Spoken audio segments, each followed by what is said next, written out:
as a council owe both our residents and our businesses a process. This weekend, while spending an additional amount of time in the 4th District, the place where I get my dry cleaning done and my favorite frozen yogurt shop, which I spend a bit of time at, residents often approach me and ask, can you help with this? Can you help with that? Of course, because we as a council represent each and every one of you.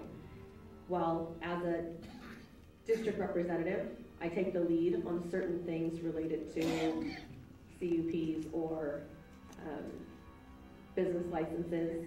That doesn't mean that my colleagues at any time would not vote for residents if they felt that I was not doing my diligence as a council member for the city. And so one of the challenges I have with the letter is it implies that the 4th District's not represented. And I want each and every one of you to know that you are represented. I have lived in the flight path in 2 different locations. I have a multitude of family members who currently live in the flight path. As I've mentioned before, every few months I remember as a child washing the screens from the windows and the soot on the cars from living in the flight path. And my grandparents bought that land when the airport was just a little speck in people's eyes. And so he built that home that we lived in. And the difference can be too that often we buy our homes knowing and understanding the things that are there and the protections that are in place. And we need to balance that with ensuring that every business has the right to bring forward a request to this council and to be considered timely. I may not agree with some of the items before this council, whether it's the marijuana ordinance or the public logic labor agreement or any other item, but the constituents are represented and every business is given that due diligence. And the way that I currently read the memo from the city manager, this is a 3-year process. A delay of an additional 3 weeks is pandering to this crowd because it's insignificant in a 3-year plan, which will take an exuberant amount of time. And so that's my perspective. There is no way that our city staff would be able to bring back the information until a time at which our council members, our new council member colleague will be seated. I have great respect for the 3 colleagues. I moderated their debate earlier this week. I think any of them would be able to digest this information. They seemed very informed on the matter in front of the public that was there then, and I have confidence in their abilities now and then. So with that being said, I have no more comments. I understand where Councilman Austin is coming from. I've talked with him about this issue. I know he's very concerned, as are all the council members, but he represents a constituency that we don't all represent. He has his own unique constituency and issues, and I've spent a lot of time talking to him about his concerns. And I do believe him when he says that this item is not about the merits of the proposal, but rather allowing us to be in a place where we have representation. And I think there's some validity there. And while I didn't think about that on this issue, I will say that this council has before it another very important issue, and that's the medical marijuana ordinance. And it's interesting to me because the 4th District has a series of businesses that were negatively impacted by illegal medical marijuana dispensaries. They feel very passionately about that subject, and yet the current timeline that the council has in place for making a vote on that doesn't even include the 4th District representative being elected. And so I think there is a lot of merit to the idea of having representation from all the districts, because although Councilwoman Mungo may have her finger on the pulse of the 4th District residents, I certainly don't. I represent the entire city, but my day-to-day obligation is to the residents of my district. So I think their council person would be in the best position to know what it is their constituents feel, and I think they would take that very seriously. So I think there's a lot of merit there. I also like, and I hadn't heard it before, but the analogy to some of the big things that we voted on recently. We would not think for a moment about voting on the pool or the Shot Creek issue if there was not a 3rd District council person in the seat, because those are issues that heavily impact my district. Mm-hmm. So I think he has some great merits on it.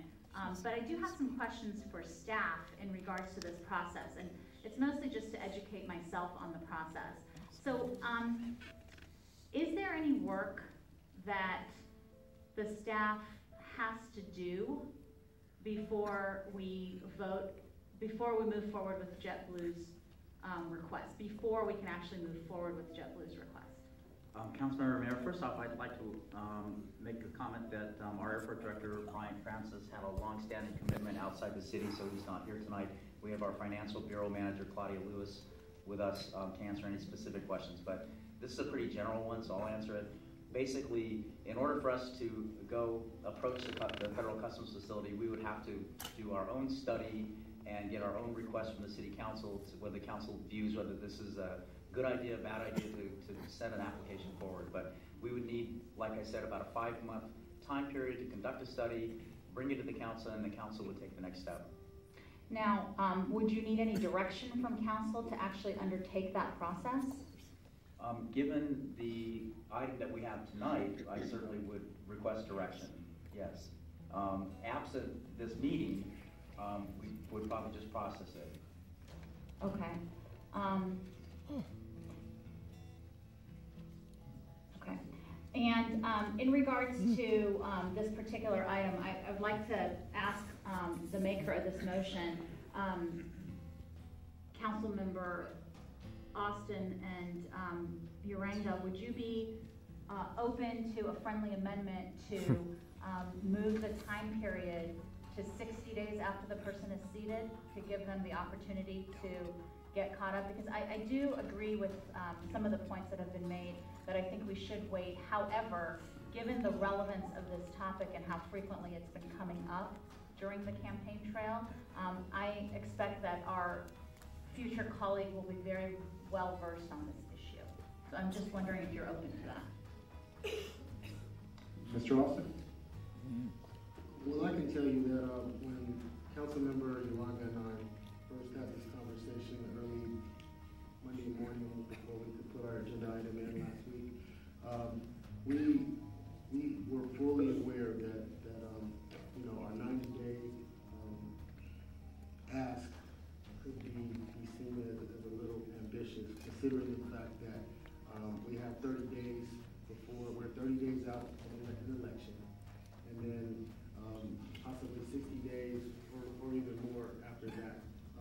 The 90 days was an arbitrary number to give us some cushion. I personally would be okay to a friendly amendment to 60 days, but nothing less. And if I knew that I could get full council support on this, on that. I don't want to undermine the importance of delaying this and giving the 4th District Council member, the new council member, all of the room possible to be fully brought up to speed.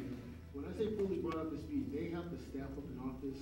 They have to figure out a mechanism to outreach and get community support or have a town hall meeting with their constituents on this. And so when we threw the 90 days out there, we thought that was fair. But you know, if I'd be open if I thought there was if we can get some consensus at the council on that. And that's where I'm coming from, Councilmember Austin, is I'm trying to find if there's a way that we can meet in the middle and effectuate the intent of this agenda item. You know, one thing I didn't mention, it carries a lot of weight with me, is our former colleague, Assemblyman O'Donnell's letter. That carries a lot of weight with me because I don't think there's a single council member that I've studied in history that had his finger on the pulse of his community as well as Councilman O'Donnell did. And he is telling us from Sacramento, my constituents need to be heard. They need someone advocating for them specifically. That carries a lot of weight with me. I wasn't expecting to see this letter when I walked in tonight. I knew what your position was and certainly was sensitive to that. But I think to me this letter says a lot because he's the closest thing to a representative that they have right now. This is a neighborhoods issue. The 9th District's not in the flight path, but they're in our neighbor's flight path, right? That's right. It's important to my neighbors, it's important to me. Okay. That's simple.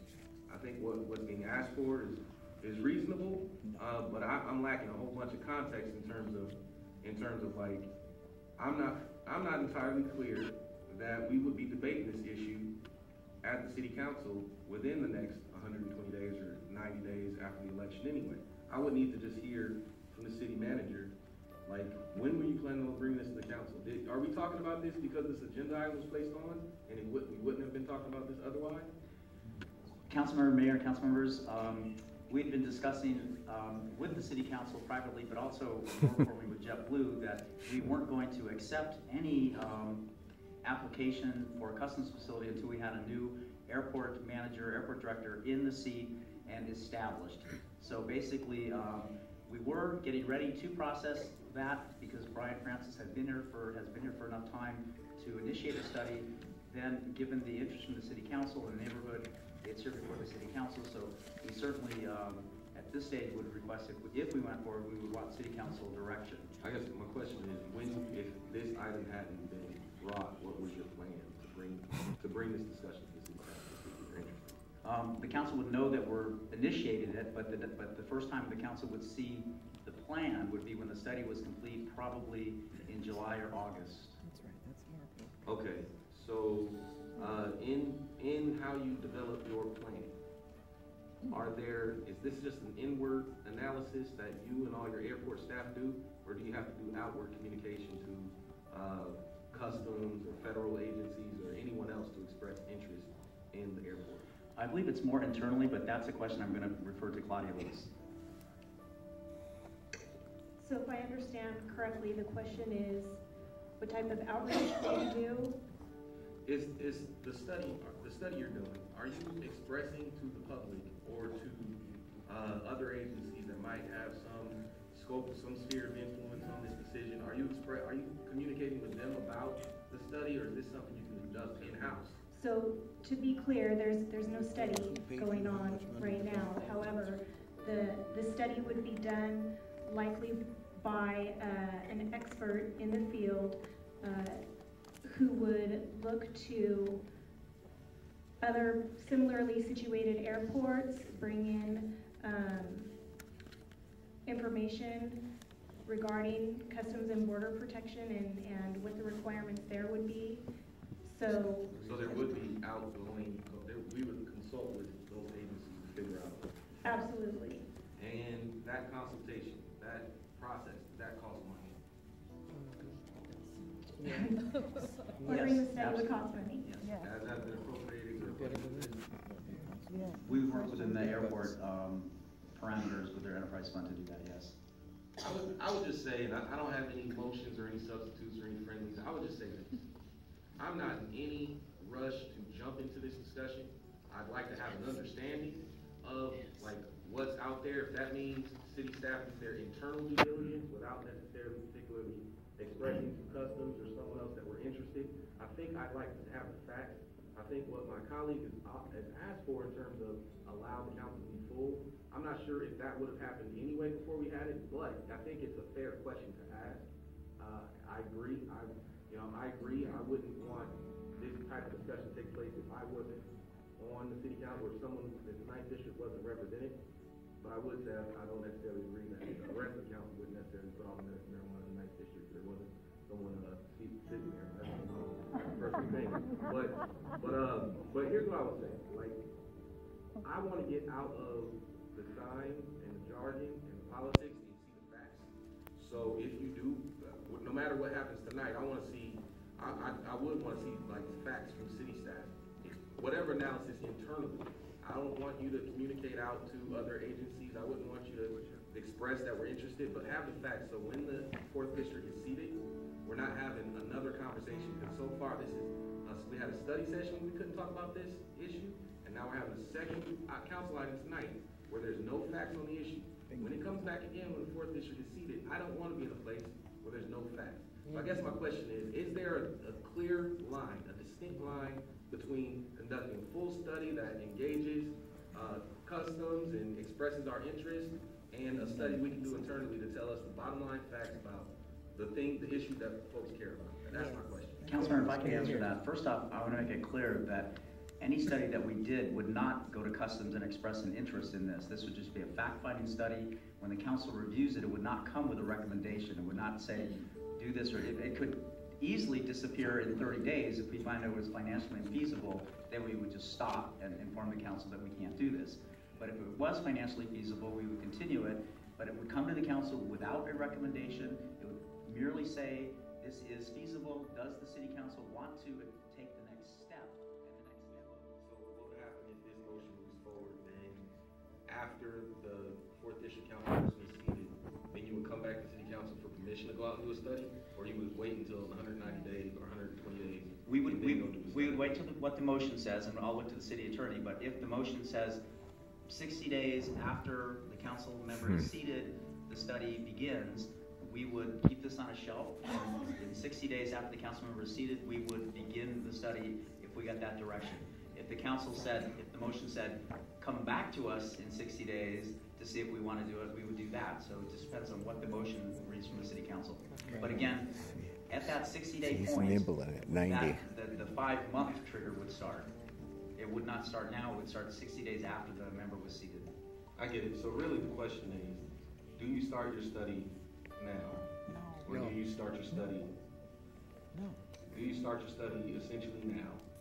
Based on direction, do you start the study 3 months after the 4th District person is seated? 2 months. So that's the question. I mean, that's essentially the options that the council has today. That's the question. That's for the council to decide. We will respond to whatever the council asks us to. I think, is there a quick point of information? There was a point of information.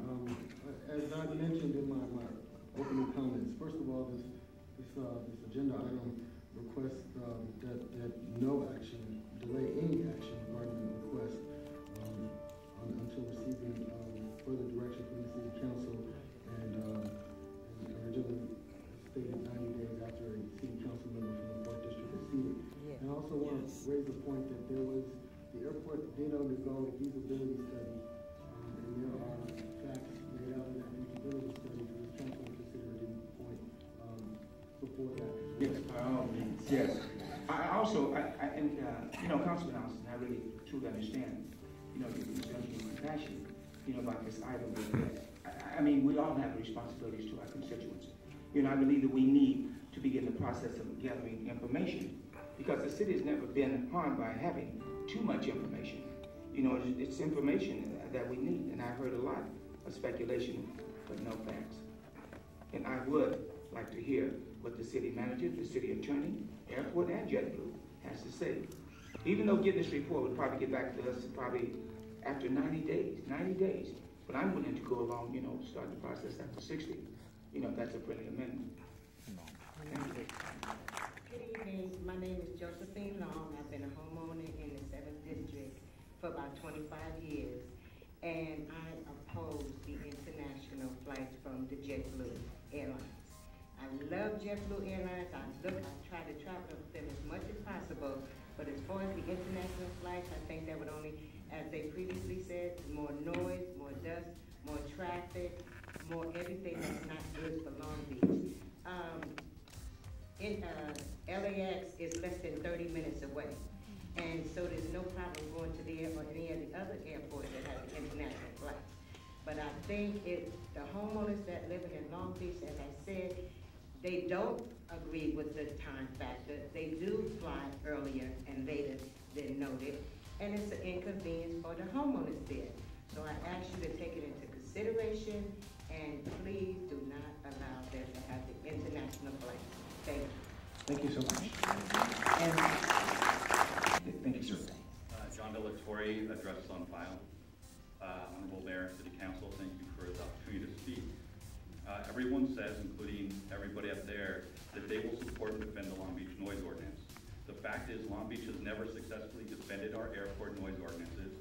Our first ordinance, adopted by the City Council in 1981, allowed a maximum of 15 daily flights. In 1983, 14 airlines challenged our ordinance in court. The federal district court determined that there was insufficient basis to support the 15 and upped it to 18. In 1986, the city of Long Beach adopted an ordinance to limit the number of commercial carriers to 32. In 1989, the 9th District Court invalidated the 1986 ordinance and ordered an increase to 41 per day that we have today. In 2002, American Airlines challenged our slot distribution and alluded to their assault on our noise ordinance. An agreement had not been reached with JetBlue to relinquish 4 slots to American. The paperwork was ready to file against the city. Mayor Garcia, City Manager Patrick West, this direction to postpone any further discussion on allowing JetBlue a customs facility should also apply to you and your staff. City management, no doubt under the guidance of Mayor Foster and now you, Mayor Garcia, has moved this project forward behind closed doors since 2013. There are, if you actually take a look, there are studies looking at this. This is not really that feasible financially for us. It was done in 2013. Working in the dark without any public participation and transparency is not why you were elected to serve as mayor. Please wait for the 4th District Council person to be elected. Then let's have an open discussion to see if it's even worth pursuing an international airport. Thank you. Thank you. Last week I was at a friend's house down in Orange County. Disney fireworks went off. I was startled, didn't know what it was at first. He said, it's Disney, come to the territory. Sunday night I was in my backyard.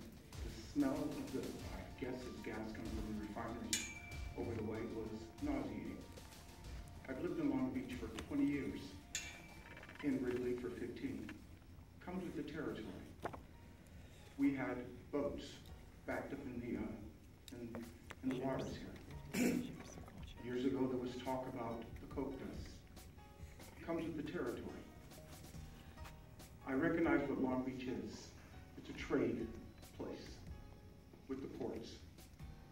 Not only does our local community, our federal community, but the world economy depends upon the movement of goods and services out of Long Beach. I almost have a fatalist attitude about living in Long Beach, and I don't think it's fair. I don't think that Long Beach residents should go through the health risks that we go through, but I recognize that it comes with the territory. We're not going to be able to slow down the commerce of the ports. It comes with the territory. Now, JetBlue wants to have an international airport at the Long Beach Airport, and we all know what that means. We all know what that's going to mean. It's going to mean more revenue for JetBlue, more revenue for Long Beach, but at what price? There comes a time when we have to put not our health, but our children's health first before revenue. I know that it's kind of hard to stop the wheels of money, but that's what this is all about. JetBlue, City of Long Beach, making money, but at what price?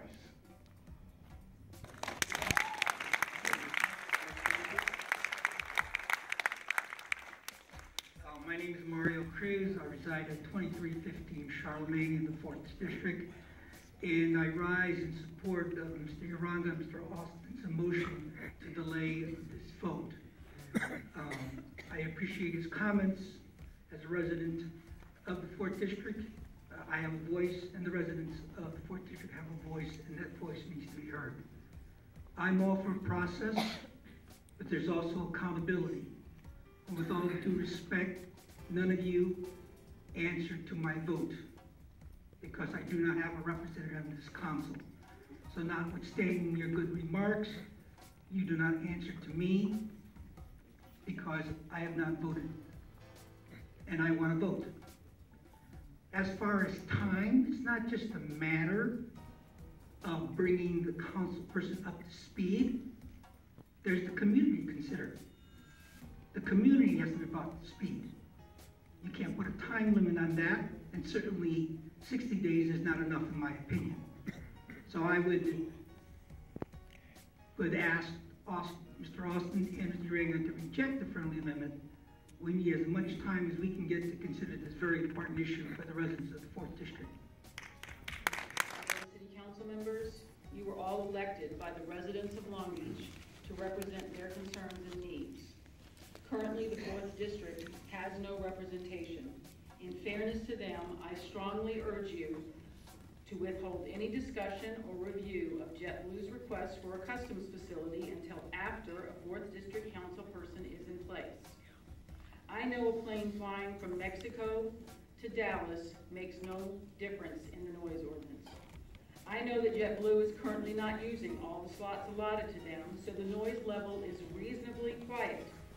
I know that the minimum 41 commercial flights are assigned and that only 6 of the 25 commuter slots are now being utilized. What I don't know is if adding a customs facility to the Long Beach airport will invite the FAA and other airlines to challenge our current operation. I was part of the neighborhood group that challenged the city and business entities relating in 2003 against quadrupling the size of the airport to satisfy JetBlue. Thanks to our efforts, we have a beautiful airport that everybody loves. In addition to waiting until we have a 4th District Council member, I urge you to instruct city staff not to have any more closed-door meetings with JetBlue. Some discussions have already occurred, and this is why it's raised the level of concern in the neighborhoods. We would love the opportunity to work with city staff and the council on projects that impact us, instead of finding out later what has been decided. Please consider the concerns and needs of the neighborhoods and the residents that voted you in office before the concerns and desires of JetBlue. I'm chair of the Los Altos Center Adjacent Neighborhoods in the 4th District. And I can't tell you how many hours I've spent in this chamber dealing with airport issues over the years. Long time before most of you have been here. And I can tell you that this is a very important issue for the 4th District. The 4th District residents, this is the thing that unites them as a community, is their concern over the airport. And it's something that our councilman and now assemblyman, Patrick O'Donnell, understood. In fact, that's one of the reasons he was elected, is because our former council person did not understand that. And that's one reason he was elected. And for him to reach out to you from Sacramento on this issue is very, very important. And no one understands the 4th District right now more than Councilman and now Assemblyman O'Donnell. And the fact that he's reached out to you is very important. And I can tell you, from my neighborhood, this is very, very important in our neighborhood. And as the JetBlue person said, we want to be a progressive city. We also want to be a democratic city. And we really don't have a voice here. And as other people have said, we really don't have anyone who's accountable to us. You know, Patrick would pick up the telephone, call us, talk to the neighborhood leaders, just as I'm sure many of you do to your own neighborhood leaders. None of you have my phone number. None of you, can reach out to the neighborhood leaders in the 4th District, and we really need that.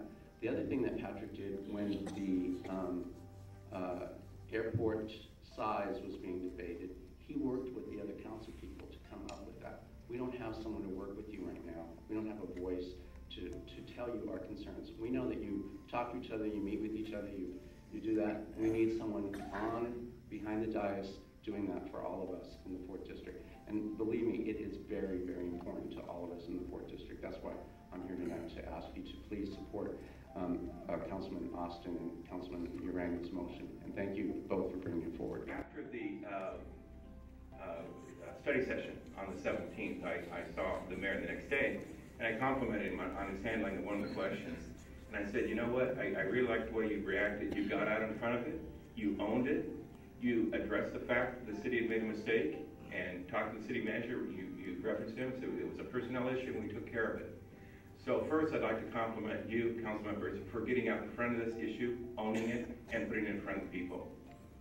I'll just react to a couple of things that were said. Council Member Mungo, thank you for taking up the slack, and to your staff. We saw out a snow day, but again, she does not have a vote, so that's the issue here. Finally, there was previous speakers said there's some type of question about the 3-year time frame. I just referenced our previous airport director said there was a 3-year time frame. Our current airport director says there's a 3-year time frame. These are the experts. And in today's Long Beach Business Journal, I think there's an online edition now, Dave Walenga has an article that has that same quote. So I just want to clarify that point. Thank you very much. Hello, Ray Gavlich. Hi, Mayor. It's been a while. Mayor Garcia, yes, and council members. First, I had something very nice and calm to read to you, but I have to make a comment on some of the discussion that was going on earlier. When Claudia and Mr. West said that there was no study going on right now. That's a key word, right now. There were actually 2 studies done. One was presented to the council, and I'm not sure what happened to the other one. Frasca and Associates presented in November of 2013, and the Megadino economic study made comments that wouldn't support any further economic development of the city. Both of them stated minimal economic impact. Mr. West, I'm going to say that you should have asked the council if they were interested in moving forward with this in 2013. They have been operating behind the scenes, doing studies, meeting with Homeland Security, taking it to doing term sheets and lots of communication going in this direction, while the neighborhoods have been sitting back there not understanding what was coming forward. So with that, that's my rant, and now I would like to say the nice things that I have to say. And that's to acknowledge that every district in our city deserves a leader that can advocate on their behalf, especially when such serious commitments are being considered. That's good leadership, and it's also the right thing to do. Imagine if the 1st District had not had representation over Pier J, the Green Port Policy, the Middle Harbor, or other mega influencing projects from the Port of Long Beach that have daily impacts on Long Beach residents. If the 2nd District was not represented in discussions on our downtown plan, civic center ideas, or the entertainment district studies. If the 3rd District leadership was vacant without direction on the wetlands development, the 2nd and PCH controversial plans, the Belmont Plaza pool, or the Naples seawalls. The 5th District, as homogeneous as it appears, houses one of the most controversial aspects of our city, our airport. Just as the port and the downtown belongs to everyone, regardless of their home district, so does the airport, which lies in the center of some of our most successful neighborhoods. The fifth has been faced with challenges with the transfer of McDonnell Douglas to Boeing, the massive reductions of Boeing, and then, of course, the direction of the Boeing development would take what it would take to best benefit and protect Long Beach and its citizens. The 6th District, it's a challenged community that bears the scars of poverty and the reputation of being outcast. Without a dedicated community person to lead, would they have found the solution to the loss of the Kroc Center at Chittick Field? Or seen positive development within and around Cambodia Town? The 7th District, in many ways a tale of 2 cities.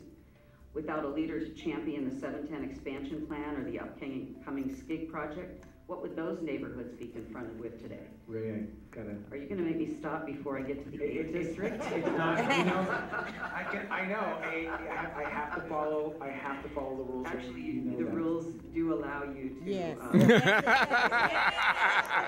it does. You can extend it. What I'm gonna do is as a deference, you were a former member of this body, I will let you finish, but I want the public to know that generally, it wasn't because you're a former council, it's very difficult to continue, so please continue. I appreciate that. Thank you. Our 8th District representatives have always been required to educate and lead our city when it comes to issues related to our Long Beach airport. Imagine if there had not been an Ed Tuttle or Jeff Kellogg on board to provide direction. Thank you, Al, and thank you, Roberto, for taking the lead on this. And then finally, the 9th District, much like the 6th. Uptown has felt isolated and ignored for many, many years. Without the leadership and vision of Jerry Schultz, Val Lurch, Steve Neal, and now Rex Richardson, what would the conditions be up there today? Together, the 9 districts make up our vibrant, diverse city of Long Beach. What happens to one district will eventually, in some way, impact the others. Yes. Creating ample time for the next 4th District councilperson to settle in allows time for each one of you to better understand the history of our airport. Ray, It gives you time. It gives you time to consider the pros and cons and the benefits and the risks. Thank you very much.